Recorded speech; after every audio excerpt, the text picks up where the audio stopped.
Lately napansin ko sa mga duties ko ay ang dami ko na-encounter na cases of stroke.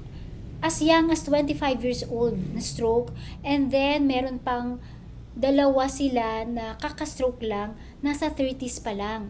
So very alarming kasi pabata ng pabata ang nagkakaroon ng stroke. Ano nga ba itong stroke? Ang stroke ay tinatawag ding brain attack. Ito ay kung saan mayroong bumabara sa ugat ating utak. Hindi man bumara, maaring pumutok ang ugat dahil sa mataas na pressure. Either case ay dudulot ng permanent brain cells damage and long-term disability and even pagkamatay.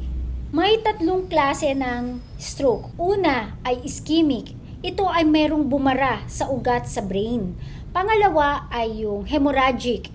Ito naman ay may pumutok na ugat sa ulo dahil nga sa mataas na pressure.